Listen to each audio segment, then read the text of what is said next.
Hello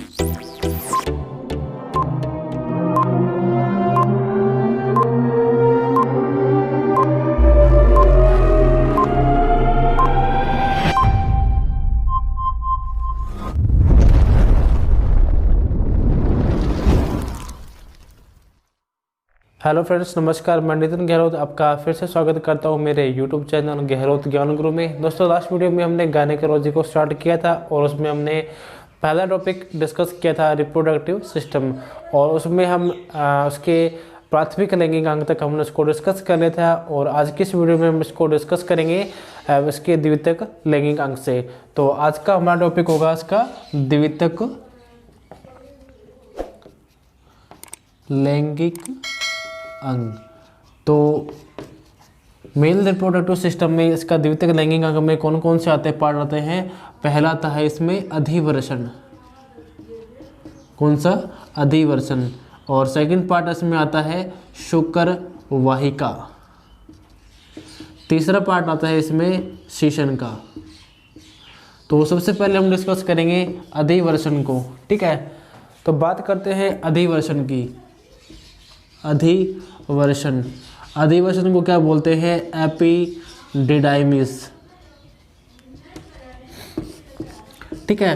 अब अधिवर्षण की बात करते हैं तो अधिवर्षण कहाँ पर स्थित होता है? जो कि वर्षण के पश्च भाग में स्थित होता है। कहाँ पर स्थित होता है? वर्षण के पश्च भाग में। कहाँ पर स्थित होता है? वर्षण के पश्च भाग में यह स्थित होता है, जिसकी वयस्क सांड में इसकी कुल लंबाई कितनी होती है? 33 से 35 मीटर इसकी लंबाई होती है, जो कि घुमावदार नलिका के रूप में ये स्थित होता है।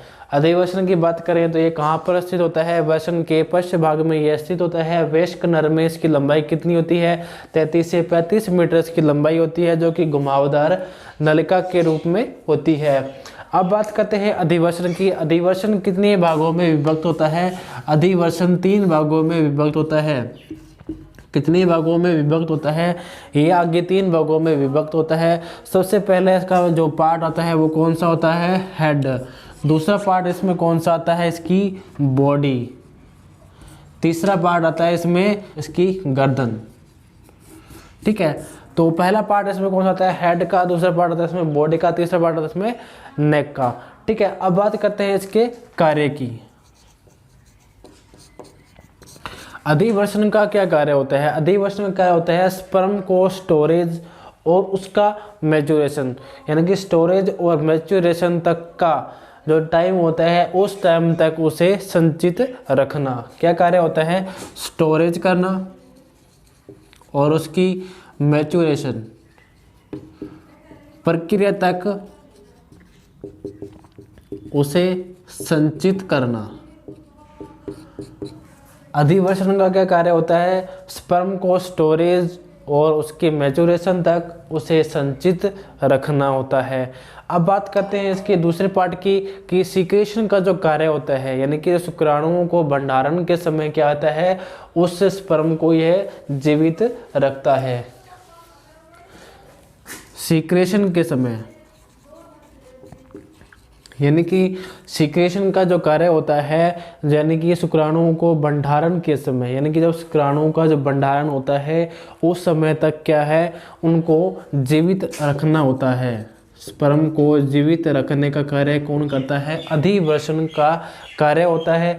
और इसका जो लाइफ साइकिल होता है वो कितना होता है? 60 दिन तक का होता है, ठीक है। 60 दिन तक क्या है? वह उसे स्टोर करेगा, उसकी मैच्योरेशन प्रक्रिया को संचित करेगा और उसका सिक्रेशन तक उसको जीवित रखेगा। और उसकी जो लाइफ साइकिल होती है वो कितनी होती है? 60 दिन तक की होती है, ठीक है। अगर 60 दिन तक यदि वह स्खलित नहीं होता है तो उसे पुनः अवशोषित कर लिया जाता है।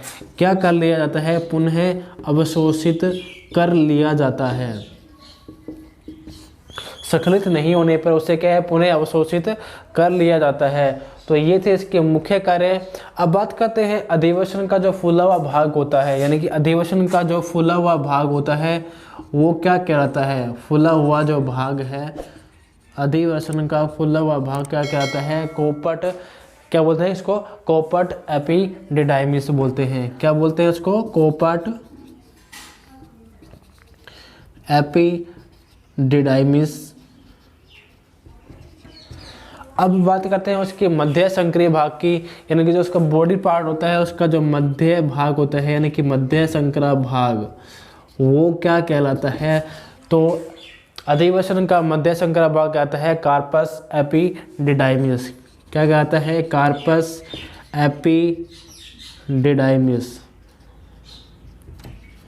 ठीक है, अब बात करते हैं इसके निचले भाग की, तो उसका निचला भाग क्या कहलाता है? निचला भाग यानी कि अधिवसन का निचला भाग कहलाता है कोडा एपिडिडाइमिस। क्या कहते हैं? कोडा एपिडिडाइमिस। ठीक है, तो ये था द्वितीयक लैंगिक अंग का पहला पार्ट, अधिवसन को एपिडिडाइमिस कहते हैं। ठीक है, ये कहाँ पर स्थित होता है? वृषण के पश्चिम भाग में यह स्थित होता है। इसकी लंबाई कितनी होती है? 33 से 35 मीटर इसकी लंबाई होती है, जो कि घुमावदार नलिका के रूप में यह स्थित होता है। और अधिवसन आगे 3 भागों में विभक्त होता है। पहला पार्ट कौन सा होता है? इसमें हेड होता है, दूसरा इसमें बॉडी का होता है, तीसरा इसमें नेक का होता है। तो इसके बाद में इसके कार्य की बात करते हैं, तो इसका कार्य क्या होता है? स्पर्म को स्टोर करना, उसका मैचुरेशन तक उसे संचित रखना होता है। सिक्रेशन का जो कार्य होता है यानी कि शुक्राणुओं को भंडारण के समय को उसको जीवित रखना इसका कार्य होता है। इसका जो लाइफ साइकिल होता है कितना होता है? 60 दिन तक का इसका लाइफ साइकिल होता है। यदि स्पर्म सखलित नहीं होता है तो उसको पुनः अवशोषित कर लिया जाता है। अब बात करते हैं अधिवसन के भाग की, तो अधिवसन का जो फूला हुआ भाग है वो क्या कहलाता है? कोपट एपिडिडाइमिस कहलाता है। जो उसका मध्य यानी संकरा भाग होता है वो क्या कहलाता है? कार्पस एपिडिडाइमिस कहलाता है। और उसका निचला जो संकरा भाग होता है उसे इसका निचला जो फूला हुआ भाग होता है उसे क्या बोलते हैं? कोडा एपिडिडाइमिस कहते हैं। तो क्वेश्चन आपसे इसी में से पूछेगा, नर जनन तंत्र का जो द्वितीयक लैंगिक अंग है वो कौन से हैं? अधिवसन, शुक्रवाहिका और शिशन है। अधिवसन का जो अधिवसन है वो कहाँ पर स्थित होता है? तो कहाँ स्थित होता है? वसन के पश्चिम भाग में स्थित होता है। इसके कितने पार्ट होते हैं? 3 पार्ट होते हैं। कौन कौन से होते हैं? हेड, नेक और बॉडी होता है। जो इसमें इम्पोर्टेंट क्वेश्चन बनता है ये बनता है कि अधिवसन का फूला हुआ भाग कौन सा होता है? उसे क्या बोलते हैं? कोपट एपिडिडाइमिस बोलते हैं। अधिवसन का जो मध्य भाग है उसे क्या कहते हैं? कार्पस एपिडिडाइमिस बोलते हैं। अधिवसन का निचला फूला हुआ भाग क्या कहता है? कोडा एपिडिडाइमिस कहलाता है।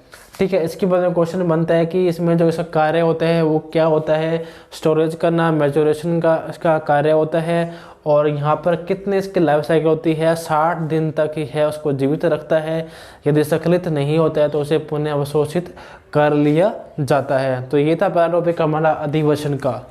अब इसके बाद में हम डिस्कस करते हैं इसके नेक्स्ट पार्ट को, शुक्रवाहिका को।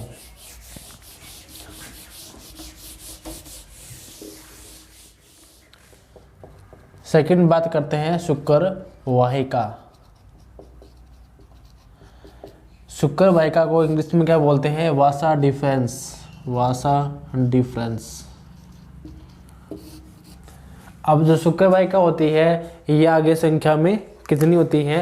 तो ये संख्या में 2 होती हैं। वासा डिफरेंस जो होती हैं आगे संख्या में क्या होती हैं? 2 होती हैं। और ये कहाँ पर स्थित होती हैं? जो कि अधिवसन के कोडा भाग से मूत्राशय तक ये फैली होती है। कहाँ तक फैली होती है? कोडा भाग से मूत्राशय भाग तक फैली होती है। यानी कि जो शुक्रवाहिका है जो कि अधिवसन के कोडा भाग से मूत्राशय तक ये फैली होती है। अब बात करते हैं जो प्रत्येक शुक्रवाहिका का जो अंतिम भाग है जो कि थोड़ा सा आगे फैला यानी फैल कर चौड़ा होकर क्या है कहाँ पर खुलता है? एम्पुला भाग में खुलता है।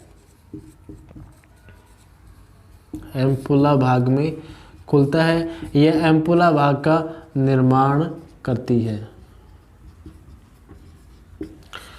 अब कौन करता है? जो शुक्र वाहिका होती है, शुक्र वाहिका में क्या होता है, जो अंतिम भाग होता है, शुक्र वाहिका का अंतिम भाग चौड़ा होकर किसका निर्माण करता है? एम्पुला भाग का निर्माण करता है। अब बात करते हैं शुक्र वाहिका के कार्य की। तो शुक्र वाहिका का कार्य क्या होता है? तो शुक्र वाहिका यानी कि वसा डिफरेंस का मेन कार्य क्या होता है? शुक्राणुओं का स्थानांतरण करना, शुक्राणुओं का स्थानांतरण। अभी जो स्थानांतरण है कहाँ से कहाँ तक होता है? जो कि अधिवर्षण से मूत्राशय भाग तक होता है। कहाँ से होता है? अधिवर्षण से मूत्राशय तक।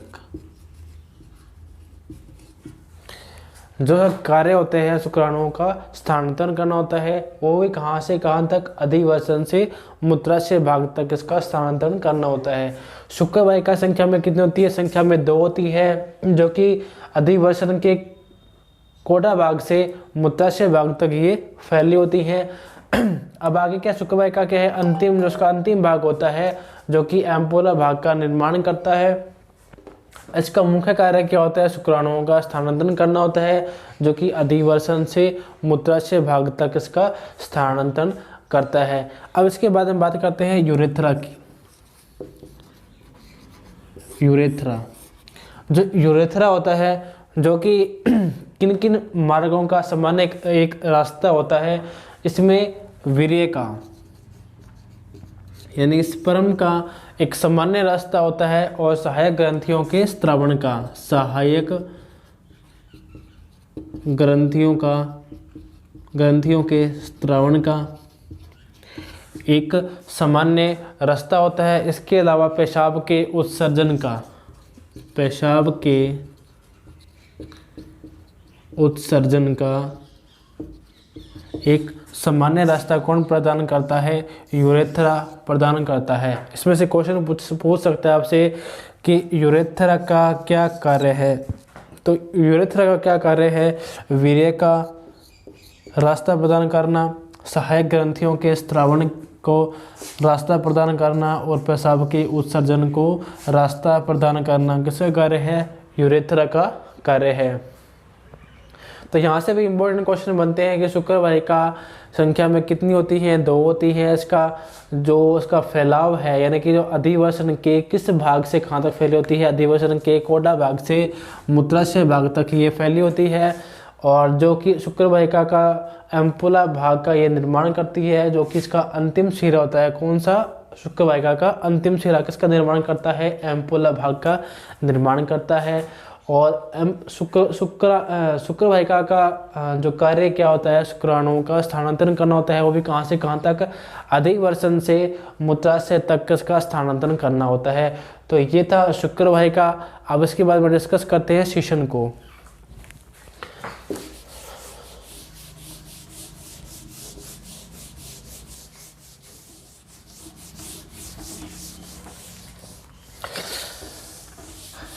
नेक्स्ट पार्ट है इसके अंदर शीशन।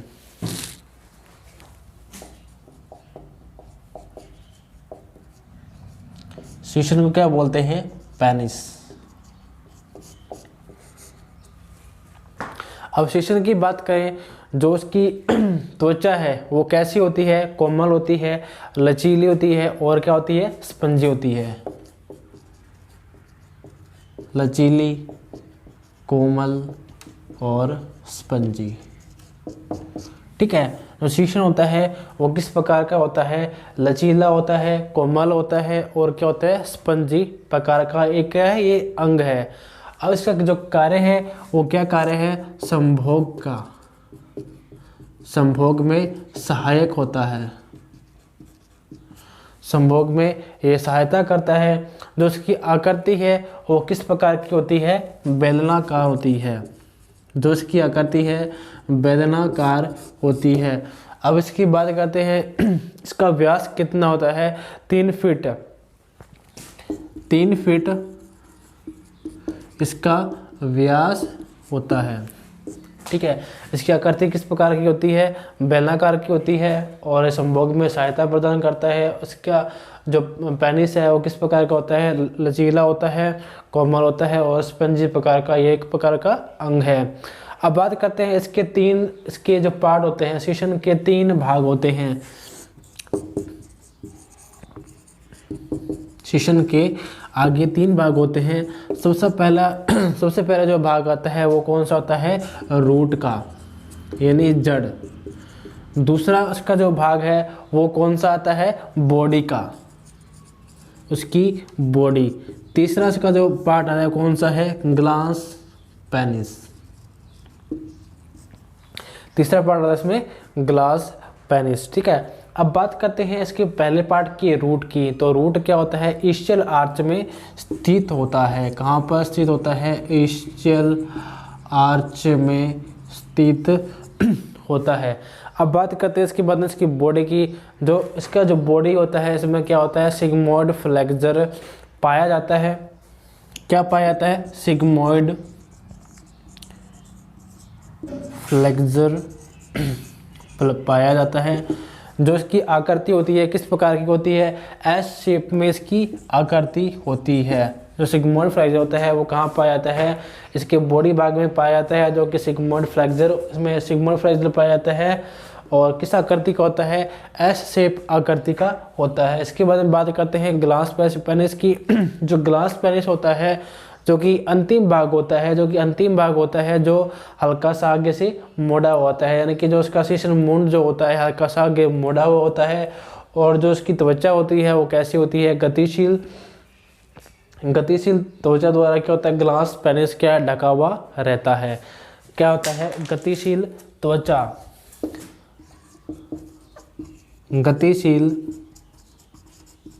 त्वचा द्वारा क्या है, ये ढका रहता है, ठीक है। अब इसके बारे में बात करते हैं जो कि यूरेथ्रा का जो छिद्र होता है इसी ग्रुप में खुलता है। यानी कि ग्लास पेनिस में क्या होता है, ग्लास पेनिस के अंदर ही क्या है, जो यूरेथ्रा होता है उसका इसमें छिद्र खुलता है, यूरेथ्रा का छिद्र खुलता है, ठीक है। तो ये था शीशन के बारे में। अब बात कर लेते हैं कि जो उसकी आकृति थी, बताई थी मैंने बेलनाकार होता है, जो कि 3 फीट का व्यास होता है। ये क्या है, अलग अलग एनिमल्स में क्या है, ये अलग अलग प्रकार का होता है। जैसे कि बात करते हैं घोड़े के अंदर, तो घोड़े में जो इसकी आकृति होती है वो किस प्रकार की होती है, अंडाकार इसकी आकृति होती है। किस प्रकार की आकृति होती है, अंडाकार इसमें आकृति होती है, जिसमें सिग्मोइड फ्लेक्सर नहीं पाया जाता है। इसमें क्या होता है, सिग्मोइड फ्लेक्सर नहीं पाया जाता है। यानी कि घोड़े में इसकी आकृति होती है किस प्रकार की होती है, अंडाकार होती है और इसमें क्या है, सिग्मोइड फ्लेक्सर नहीं पाया जाते हैं। डॉग की, तो डॉग में भी क्या है, सिग्मोइड फ्लेक्सर नहीं पाया जाता है। सिग्मोइड फ्लेक्सर नहीं पाया जाता है। जो इसकी आकृति होती है वो किस प्रकार की होती है, अंडाकार इसकी आकृति होती है। किस प्रकार की आकृति होती है, अंडाकार इसकी आकृति होती है। अब बात करते हैं इसमें इसके अलावा पिग में, तो पिग में भी सिग्मोइड फ्लेक्सर पाया जाता है। क्या होता है, पिग में सिग्मोइड फ्लेक्सर पाया जाता है, ठीक है। हमने सबसे पहले स्टार्ट किया था कि शीशन के बारे में। शीशन की जो बॉडी होती है, यानी कि जो भाग होता है कैसा होता है, लचीला होता है, कोमल होता है और स्पंजी प्रकार का होता है और संभोग में यह सहायता करता है। इसकी आकृति किस प्रकार की होती है, बेलनाकार की आकृति इसकी होती है। और इसके अलावा अगर अन्य एनिमल्स की बात करें तो घोड़े में यह अंडाकार होता है और डॉग में भी क्या अंडाकार होता है, ठीक है। इसके बाद में बात करते हैं कि 3 प्रकार का होता है। इसमें उसके 3 भाग होते हैं। पहला तो है रूट, दूसरा बॉडी, तीसरा ग्लास पेनिस, ठीक है। रूट की बात करते हैं जिसमें कि ईस्चियल आर्च में स्थित होता है। इसके बाद में बात करते हैं इसकी बॉडी की, तो बॉडी में इसमें सिग्मोइड फ्लेक्सर पाया जाता है। सिग्मोइड फ्लेक्सर की बात करें तो इसमें सिग्मोइड फ्लेक्सर की बात करें तो इसमें अन्य एनिमल्स में भी क्या सिग्मोइड फ्लेक्सर नहीं पाया जाता है, जैसे कि घोड़े में और डॉग में सिग्मोइड फ्लेक्सर नहीं पाया जाता है, लेकिन क्या पिग में सिग्मोइड फ्लेक्सर पाया जाता है। अब इसके बाद में बात करते हैं ग्लास पेनिस की। ग्लास पेनिस में होता है जो कि गतिशील त्वचा द्वारा क्या है ये ढका रहता है, और इसमें क्या है यूरेथ्रा का छिद्र में इसमें भी इसमें ओपन होता है। ठीक है, तो ये था पेनिस वीडियो में इतना ही। मिलते हैं नेक्स्ट वीडियो में इसके नेक्स्ट पार्ट की ओर। तो आज के लिए इतना ही, धन्यवाद।